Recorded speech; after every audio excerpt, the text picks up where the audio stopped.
has never happened in the history of the world for people who do not tolerate one another to coexist without conflict. Most of the people or nations with either ethno-religious crisis or inter-ethnic disagreements, like Yugoslavia, Eritrea, or Sudan, were in armed conflict before disintegrated, so ours can't be different. When a Yoruba nation has not been established and we have been having Christians and traditionalists collaborating together to fight the passage of hijab bill by the National Assembly, how would it be, and how would Muslims live and survive when that nation is now established? This tests much of what would happen in their proposed Yoruba country. Surely there will be chaos, bloodshed, and killings. Many of our people need to understand that the ongoing agitation for Yoruba country has long been planned. It is a British and Christian secret program, although they are silent, using the ignorant agitators to achieve their aim, while the sleeping giants, Muslim, realize not. They believe that Nigeria, with the majority of Muslims in the southwest and the northerners, look much Islamic. In 2014, a redeemed pastor, Bosun Emmanuel, said in his words, if Islam can uproot Christianity in Turkey that has been planted for 1,123 years, tell me how it can't uproot the one that is just 172 years. Now I ask you, is your country a Christian state, an Islamic state, or a secular state? Which one is Nigeria? Talk to me. Constitutionally, Nigeria is an Islamic state. The reason it has not been enforced is because they have not captured the jewel, and jewel is the southwest. If we don't get southwest back, we shall lose the whole of Nigeria, because southwest is the key. Okay, this is what has been quoted by Uthman Danfodio, and this man said that too. Uh, what's this man's name? The former head of state. Well, this is their game plan and why the war on hijab is on the rise. They believe that if Southwest is separated, the Christians have the human resources to control the region, and Muslims in the South would be the minority toothless dog. This is the secret agenda on Yoruba nation, but using the ignorant ones to fight their cause. But many Muslims don't understand. If Nigeria allows such a nation, there will be bloodshed and crisis. So what is this person trying to tell us? This writer is a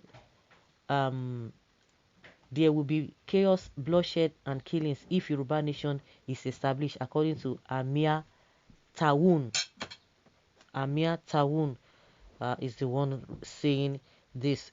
Well, it is very unfortunate that the writer can descend so low in his write-up. What has religion issues got to do with the issue on ground? Are you trying to fan ember of religion crisis in Yoruba land? Let me tell you, if you don't know, your statement portrays you as a rebel, because without a sense of responsibility anyway. Try to always watch your tongue and don't create crisis in Yoruba land. You are writing in ignorance, and it's such a pity. Southwestern Nigeria Muslims, Christians, and traditionalists don't have any problem amongst themselves. In a family, you always have both Christians and Muslims together, which is true.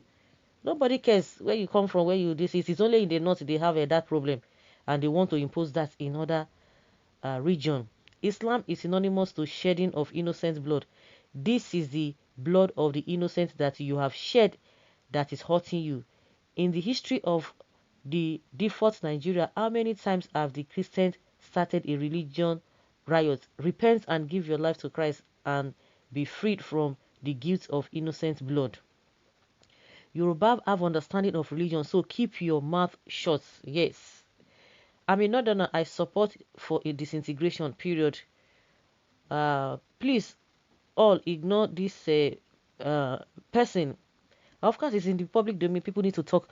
People need to reply and let him and tell him what is obtainable. Because if you don't talk, these are the narratives that we just go out there. You say, no, no, no, no, don't do this, don't do this, don't tell, don't talk, don't talk. But they are talking and they are gaining ground. So that is the reason why some people say, oh, why do you always talk about all this? if I don't talk about it, people are saying it over there, and those who are going to believe will believe. That is why you need to hear it, and so that you'll be able to lecture people on the right thing. Because all these are the narrative they are always selling. The same propaganda they brought in 2015, and see where we are today.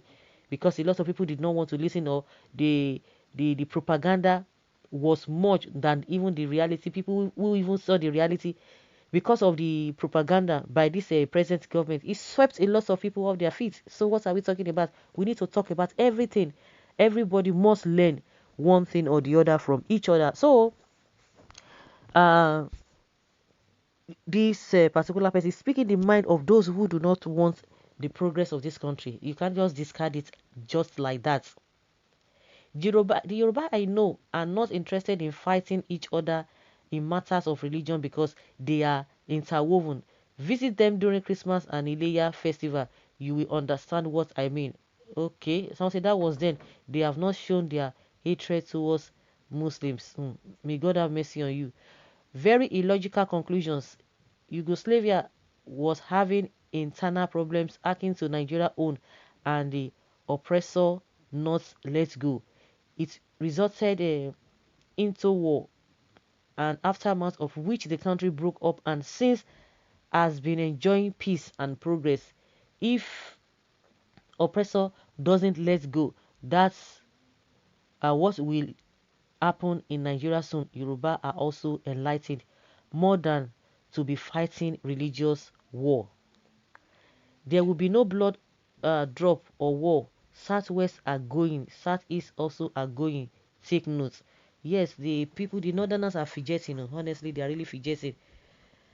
People with evil agenda will always use their own heirs as sacrifice to end up their evils in all fronts. Okay? It seems you don't know the generation of the Yoruba. We are one of the people that make the Nigeria independence without war, whereas some other nations in Africa fought war before getting their independence. Oduduwa, okay, we continue to ride on. Mad people everywhere talking unreasonable things, talking nonsense. So, which chaos, bloodshed, and killings will be greater than what is going on in this country now? Why are you people afraid of freedom, preferring to be slaves of the Fulanis forever? So hijab is the survivor of Muslims. Making trouble with your wife never make you hear enemy, okay? Um, Someone should tell this person that there are Muslims in America and even London. The Southwest are educated, unlike the numerous illiterates you have in the North who could not read or write, even reason.